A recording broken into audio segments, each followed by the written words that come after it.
రీసెంట్గా ఆంధ్రప్రదేశ్ స్టేట్కి సంబంధించిన పొందూరు ఖాదీకి జిఐ ట్యాగ్ అనేది రావడం జరిగింది.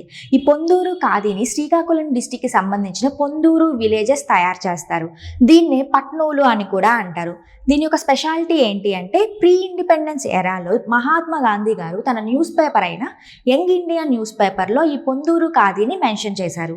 దీని యొక్క కీ ఫీచర్స్ చూసుకున్నట్లయితే it is produced from one of the 3 types of cottons: red cotton, Punasa cotton or hill cotton. And this cotton is indigenous to Srikakulam district and it is grown in and around Ponduru village. So దీని యొక్క process చూసుకుంటే cotton నుంచి fabric వరకు overall process అనేది మాన్యువల్గా జరుగుతుంది. చేత్తోనే నూలు వడికి తయారు చేస్తారు ఈ కాటన్ని. అండ్ దీని యొక్క యూనిక్నెస్ చూసుకున్నట్లయితే క్లీనింగ్ ప్రాసెస్. ఈ క్లీనింగ్ ప్రాసెస్ మొత్తము కూడా వలుగా ఫిష్ యొక్క జా బోన్తో క్లీన్ చేస్తారు. సో ఇది వరల్డ్లోనే ఎక్కడా చేయని క్లీనింగ్ ప్రాసెస్ అనమాట. అంటే this cleaning process is unique to Ponduru villagers.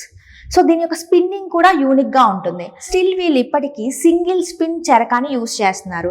ఇందులో 24 స్పోక్స్ ఉంటాయి. దీన్నే గాంధీజీ చెరక అని కూడా అంటాము. And yarn count, so final textile or fabric యొక్క యాన్ కౌంట్ అనేది హైగా ఉంటుంది. దట్ ఈస్ 100 నుంచి 120 వరకు ఉంటాయి. సో అందుకే ఈ క్లాత్ అనేది చాలా థిన్గా స్మూత్గా ఉంటుంది.